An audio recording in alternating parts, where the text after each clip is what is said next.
Hello, viewers. How are you? I'm back again today for another very interesting podcast. But this time, I'm not going to talk about my book. I did it my way. Just want to say that it's number three on the Amazon bestseller list. But that's all. Beyond that, but today we're going to do something very different, which we haven't done before. And I got this idea from a few of my friends who are very fond of poetry and writing poetry and शायरी शेरो शायरी and everything. और इनको सबका बहुत शौक है. तो मैंने सोचा है क्यों ना पॉडकास्ट करें हम इनके साथ सब मिलके. तो मेरे साथ आज जो हैं वो एक बहुत ही मतलब for me I think he's a big person, very nice person. I met him recently.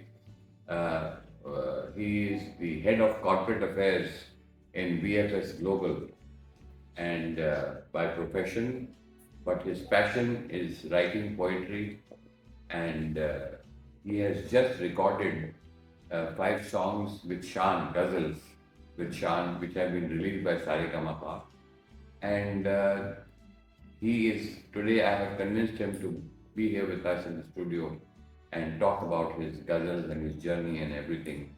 And along with that, I have my old brother with me, Mr. Gagan Mulgal, who doesn't need any introduction. He is an icon and a star in Dubai itself with the radio and with the anchoring side. He's been with me through all my journey.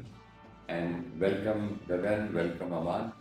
And I would like you now to take over. Aman, please tell me, how did you get into this writing of कैसे आपको शौक आया, कब से, क्या है? Honestly speaking, I was not fond of poetry. Yeah. And I was not into poetry. In 2014, I was in some kind of melodrama which disturbed my mind. Mm. I was bit into depression. Mm. So then one day, one of my friends said that let's go for a mushaira. Mm. So I said, वहाँ क्या करेंगे जाके, कुछ नहीं है ये होगा. कहते चलो खाएंगे पिएंगे मजे करेंगे. Then I went with him. वहाँ गया तो वहाँ शायरी सुनी और वो शायरी गुनगुनानी शुरू कर दी. अच्छा. वो 2 दिन 3 दिन 4 दिन गुनगुनाता रहा उस शायरी को. गुनगुनाते गुनगुनाते फ्राइडे आ गया, जुमे की नमाज पढ़ी एंड थॉट आया कि उम्रा करने चलो. उम्रा करने की यहाँ महफिल चल रही थी, प्रॉफेट मोहम्मद की पीस अपॉन हिज बर्थडे. तो देयर वाज अ मौलाना, उन्होंने मेरा गुनगुनाना सुना और मेरा नाम लिख दिया उस महफिल में. वहाँ मैंने पहली बार पढ़ा मस्जिद नबवी में, पहली बार. वहाँ से फिर शौक हुआ, वहाँ से शायरों को सुनना शुरू किया. फिर आहिस्ता आहिस्ता आहिस्ता मकबूलियत बढ़ी तो बाहर जाने लगे, नाम होने लगा, अच्छा लगने लगा. देन फिर कागज पे लिखना शुरू किया, टूटा टूटा टूटा टूटा. बहुत लोग आए जिंदगी में जिन्होंने थोड़ा थोड़ा सिखाया. देन फिर मुझे एक टीचर मिले मेरे जो हिस्ट्री में रहते हैं, इर्तजा अली जैदी. तो मैं एक महफिल पढ़ने अमेरिका गया था, वहाँ वो मुझे मिले. तो वहाँ उन्होंने मुझे कहा कि मुझे खुशी है कि तुम्हें शौक बहुत है, आता कितना ये नहीं पता, बट मैं तुम्हें संवार लूँगा, अब हम बात किया करेंगे. और इतना मिसहैप हुआ कि the moment I went back to Dubai, उनका एक दिन वीडियो कॉल आता है और वो हॉस्पिटल से मुझे कॉल कर रहे हैं. ऐसे बड़ा था, कहते हैं मुझे कैंसर है, ये इस एरिया में कैंसर है एंड मैं बात नहीं कर पाता हूँ और ये. Then we start talking. तो मुझे उनकी जो डॉक्टर थे उसने कहा कि इनसे बात किया. देन मैंने जो शायरी इधर उधर की बात सुनी, वहाँ से फिर पूरी तरह से इन्वॉल्व हो गए. फिर एक्चुअल फिर कागज की शायरी ज़्यादा थी कि मुशायरा पढ़ा, कागज पे लिखा, छोड़ दिया. Then the previous ambassador of India here is ambassador Navdeep Suri. I met him, very nice. तो मुझे कहते हैं किताब क्यों नहीं लाते थे? सर कागजों पे लिखते हैं, क्या किताब लाएं? कहते नहीं नहीं लिखना चाहिए, ये नहीं. तो फिर मैंने वो कागज इकट्ठे करने शुरू किए, तो तकरीबन 110 गजलें लिखी. तो फिर किताब का लिखना शुरू किया, उसमें सिलेक्शन शुरू किया, लिखते लिखते लिखते फिर बोर हो गया. मैंने नहीं, कौन प्रूफ रीडिंग करेगा, कौन क्या करेगा. Then I said no, drop that idea. But वो रिटायर हो गए, उसके बाद भी फॉलो अप करते थे, कहाँ तक पहुंची, क्या हुआ. Then I asked my brother, I said ये नहीं होगा, ये बहुत बेकार काम है. He told me one thing कि अपने वक्त पे सब कुछ होता है, स्लोली स्लोली करते रहो, स्लोली स्लोली होता रहा, स्लोली होते होते होते एक्सपो शुरू हो गया। एक्सपो शुरू होने के साथ किताब भी पूरी हो गई। Then Aman is a dear friend of mine, doctor Aman Puri, council general. वैसे डॉक्टर साहब किताब पूरी हो गई है, लेकिन आपके घर पे आके इसका इजरा करा देंगे। कहते नहीं नहीं, इतना करते हो, देश के लिए करते हो, इतना हर चीज करते हो, यहाँ क्यों करा देंगे। Then he wrote to the ministry. तो फिर इंडिया पवेलियन में अम्बेसडर साहब ने उसका इजरा किया है। वो इजरा कम था, वो फैमिली फंक्शन ज़्यादा था। तो वहाँ अच्छी बात ये थी कि अम्बेसडर सर कहते हैं मैं किस जबान में बोलूँ, मैंने सर उर्दू। वो तो उर्दू बोले, सीओ साहब कह रहे हैं कि मैं उर्दू कैसे बोलूँ। तो ये चल के किताब आ गई सर, मुशायरे बहुत पढ़े मैंने उसके बाद। फिर साइंस स्टूडियोज विजेंद्र भाई ने एक 100 करोड़ का कवि एक टैलेंट हंट बनाया दूरदर्शन के लिए। तो he invited me as a celebrity जज। 5-6 एपिसोड में मुझे लिया उन्होंने, ये अशोक चक्रधर जी और समीर रंजान साहब को। तो एक और माइलस्टोन था, एक नई चीज़ थी, नया नया स्टार्टअप थोड़ा मिल रहा था, अच्छा लग रहा था, लोग पूछते हैं, लोग बात करते हैं। देन फिर चलता रहा। फिर मैं एक्सपो में ही मुझे शान मिले, दोस्ती हो गई। देन बॉम्बे गया, तो उनके घर पे गया, उन्हें किताब दे दी। किताब देने के छठे दिन उनका कॉल आ गया, कहते हैं अमान भाई इसको कंपोज कर सकते हैं, मान नजर कर लो। कहते हैं हटके है, बहुत सफील उर्दू की गजलें नहीं है। ये बात मुझे समीर रंजान साहब ने मेरी किताब में लिखी है कि आसान लफ्जों में गजल कहने का हुनर बहुत कम लोगों में होता है, आप में हुनर है। वहां से फिर शान के साथ शुरू हुआ तो 2 साल लग गए, 2.5 साल। एक गजल से शुरू हुआ था सर, खिंचते 6 गजल पे। शान भाई मुझसे कहते थे अभी तक नहीं हो पा रहा है, अभी मैंने जब वक्त आएगा ना हो जाएगा, आप छोड़ो। तो एट द एंड 4 जून 2025 को गजल लॉन्च हो गई, उसका नाम है गजल हो गई। तो चल रही है। क्या बहुत अच्छा। और मेरे ख्याल की ये एक अच्छा दौर है जो गजलें जो डाई आउट हो रही थी, देवर डाइंग आउट, एरा ऑफ गजल। तो जगजीत के बाद जो है भूपेंद्र भी चले गए, जगजीत भी चले गए, सब चले गए। उनको अभी रिवाइव करने वाला कौन नहीं, बहुत अच्छी चीज जानने की और आपने की। काफी अरसे बाद कंप्लीट एल्बम आया है। बिल्कुल, वरना एक दो गजल का एल्बम सर, कंप्लीट 6 गजलें आई हैं। गगन भाई ज्यादा जानते हैं इसमें, तो इंसाइक्लोपीडिया। गगन जी आपका क्या ख्याल है इसमें? What is your opinion? You have known Aman for a very long time and आपका मुशायरे जब होते हैं तो 2 तरह से गज़लें पढ़ी जाती है। तो तहत जैसे कि जब मैं सुनाता हूँ गज़ल आपको या शेर सुनाता हूँ, कोई भी सुनाता है, एक तरन्नुम में होती है जब शायर गा के पढ़ता है गज़ल जी। सो हैदर भाई का नाम इसलिए भी है कि बहुत अच्छी तरन्नुम में सुनाते हैं, और अब दुनिया में कम ऐसे शायर हैं, अब ज़्यादातर लोग तहत में पढ़ के सुनाते हैं। तो इस पॉडकास्ट का मूड सेट करने के लिए आपसे इल्तिजा है कि आप एक मतलब एक शेर जरा तरन्नुम में सुनाए, तो फिर हम आगे बढ़ते हैं। मैं उसी जो गजल आई है, गजल हो गई जी, इसी का एक गजल का एक मतलब एक शेर सुनाता हूँ। जब भी वो मुस्कुराने लगते हैं, जब भी वो मुस्कुराने लगते हैं, सारे मौसम सुहाने लगते हैं, सारे मौसम सुहाने लगते हैं। उनकी आँखों में एक नशा सा है, उनकी आँखों में एक नशा सा है, होश सबके ठिकाने लगते हैं। कितने खंजर छुपे हैं आँखों में, खंजर छुपे हैं आँखों में, कितने खंजर छुपे हैं आँखों में।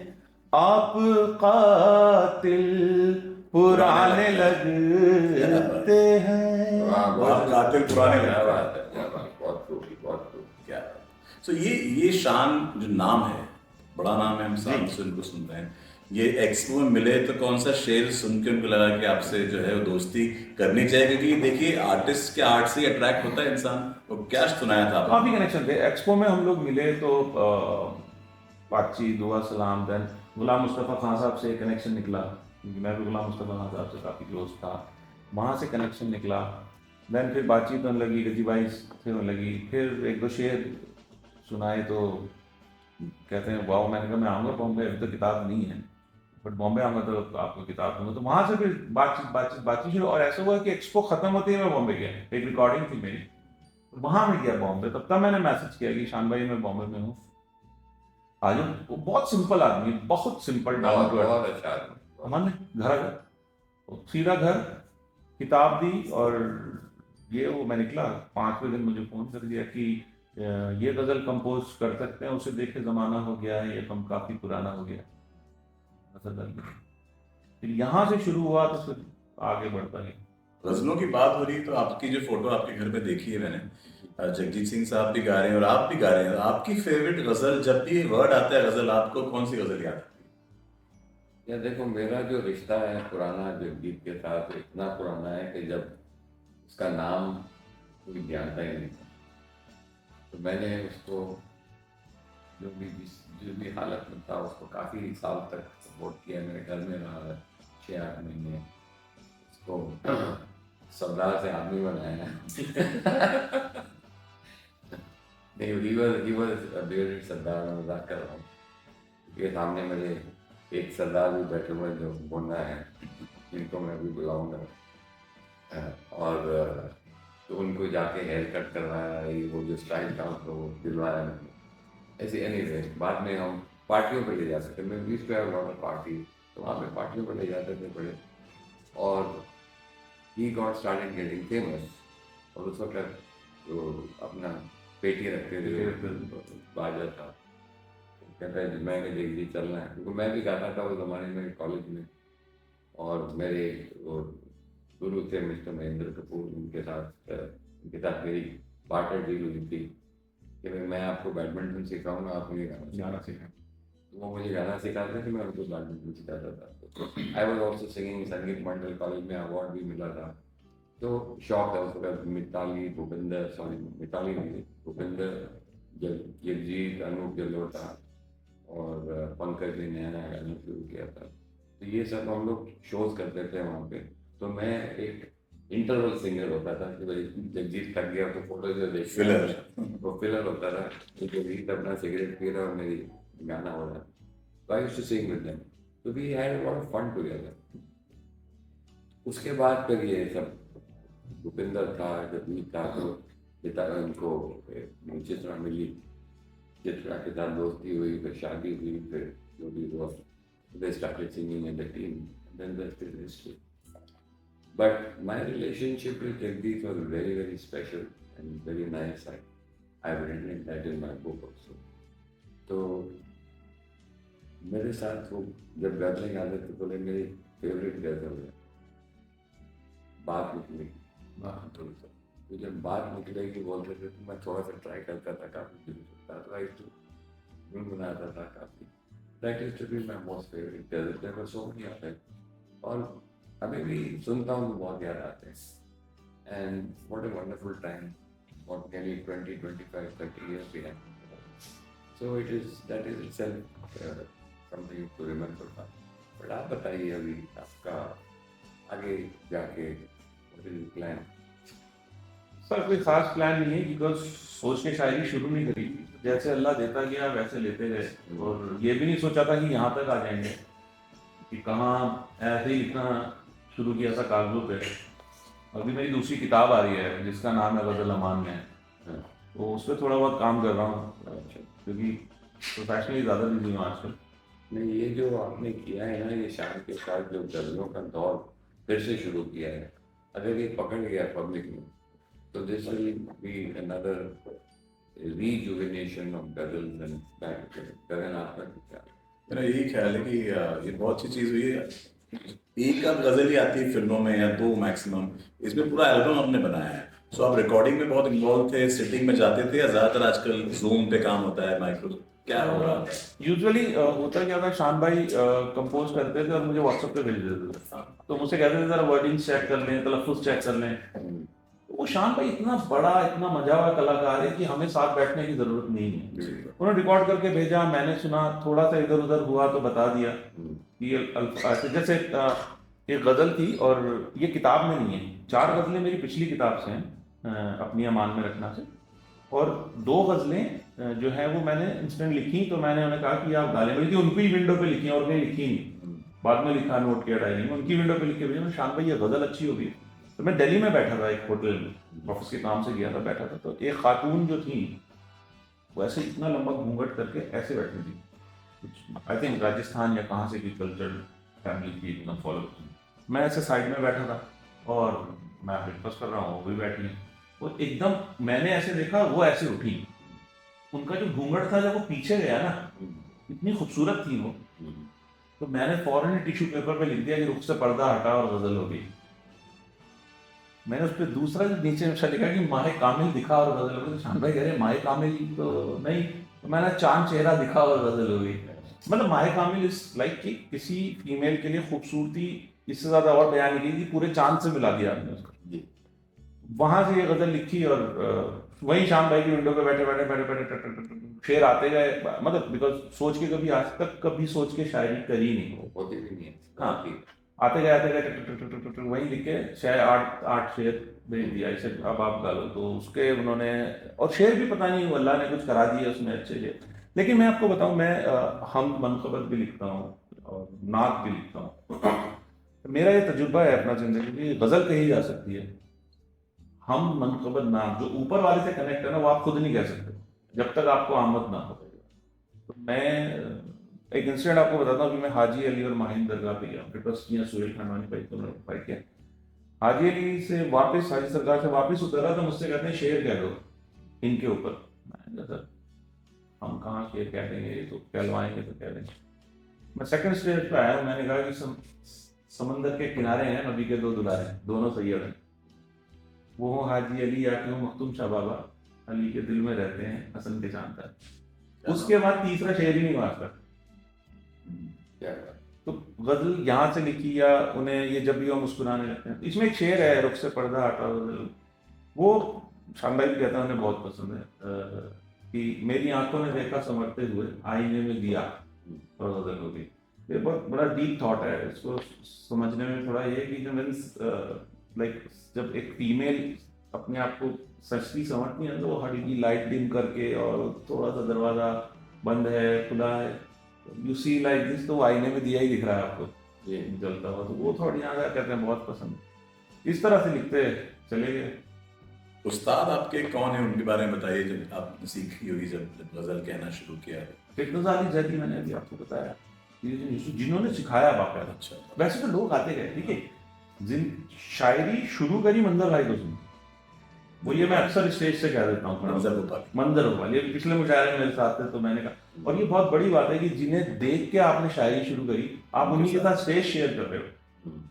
तो बल्कि तरन्नुम मेरा काफी हद तक उनसे मिलता है, जब मैं थोड़ा मूड में पढ़ रहा होता हूँ, एकदम स्ट्रेस फ्री। तो मैं बॉम्बे में पढ़ा था बाईगला में, तो मैंने पढ़ा कि जरा नवाज दे मुझको भी जमाने में, कमी है कौन सी मौला तेरे खजाने में, दिए की लौ को भला क्यों कसूरवार कहें, हमारा हाथ है खुद उंगलियां गिनाने। क्या बात, ये मैंने पढ़ा, और तो आहिस्ता थी आवाज़ आई मंदिर भोपाली, वहाँ तो मैं खामोश रहा, भी तो चल रहा था, मैं भी थका हुआ था, रात की फ्लाइट से निकलना। मैं दुबई में पढ़ा था शेख राशिद में, तो जब मैंने यहाँ पढ़ा कि मुखालफिन की हिम्मत दे, ये शायरी है, मैंने भी एक मतलब आपको सुनाया कि जरा नवाज दे मुझको भी इस जमाने में, कमी है कौन सी मौला तेरे खजाने में। मैंने मतलब बदल दिया कि मुखालफिन की हिम्मत नहीं जमाने में, हमारे दोस्त लगे हैं हमें गिराने में। पढ़े मतलब दुश्मन जो अपोजिशन में है वो क्या हिम्मत करेंगे आप, वो उसका वर्ड का मतलब ही तो मुखालफिन की हिम्मत नहीं जमाने में, हमारे दोस्त लगे हैं हमें गिराने में, पढ़े जो शेर तो तस्वीर बनती जाती है, ये कैसा जादू है तेरे गजल सुनाने में। तो ये मैंने पढ़ा, तो पीछे से क्राउड के अंदर से एक आवाज आई मंजर भोपाली। मैं रुका और मैंने कहा ये बिल्कुल हक बात है कि स्टेज पे खड़े होने की तमीज, पढ़ने की तमीज हमने मंजर भाई से सीखी है। तो अगर इतना बड़ा शायर जब मैं ये बात कर रहा हूँ वो यूं कर रहा है ना, हाँ, हमारी इज्जत तो वहीं बढ़ गई। बिल्कुल।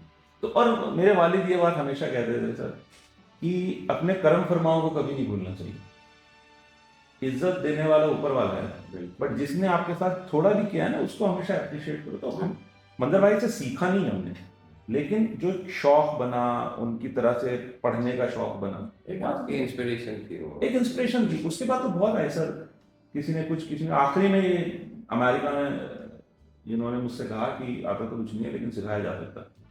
तो देन ही स्टार्ट टीचिंग, और बेचारे अपनी बीमारी में भी इन्होंने काफ़ी सिखाया मुझे, सीखा है इनसे प्रॉपर। अभी रिस्पॉन्स कैसा है स्पॉटिफाई यूट्यूब? अच्छा है सर, ट्रेंड पे चल रही है, काफ़ी सुन रहे हैं लोग, काफ़ी पसंद कर रहे हैं। अभी chief protocol government of India का मेरे पास फोन आया था, तो मुझसे कह रहे थे अमान बहुत अच्छा चल रहा है, मैं ऑफिस से घर जाते हुए और घर से ऑफिस से घर जाते हुए और घर से ऑफिस आते हुए मैं यही सुन रहा हूँ 6 घंटे। इसका म्यूजिक किसने दिया? खुद शान ने? शान, सब कुछ शान। कंपोज किया शान? जी, सब कुछ शान। मैंने वही कहा, मैंने शान में मेहनत तो आपकी है। तो मैंने ये कहा ना कि गज़ल को गज़ल बनाया आपने। तो जॉन एलिया साहब का एक शेर है कि हम जॉन एलिया हैं जनाब, हमारा बड़ा एहतराम कीजिएगा। तो मैंने एक बार कह दिया था ऐसे ही कि तुम मुझे भूल गए हो शायद, मैं वही हूँ जिसे अमान कहा जाता है। कह दिया रवानी में ऐसे ही। तो शान भाई मुझसे कहने लगे हम भी तो तुम्हारे साथ जुड़ गए हैं, इसकी अगली लाइन भी होनी चाहिए। तो मैंने कहा जिसकी आवाज़ से गज़लों में धड़कने आए, ये है वो शख्स जिसे शान कहा जाता है। तो शान ने सब कुछ किया है, मैं तो खाली सब किताब दे दी थी। बहुत अच्छा किया, बहुत अच्छा। अभी हम बात कर रहे थे हैदर अमान के साथ और फिल्म के साथ। we'll take a break and we'll be back in the next episode. We'll continue. It's been so interesting. Thank you.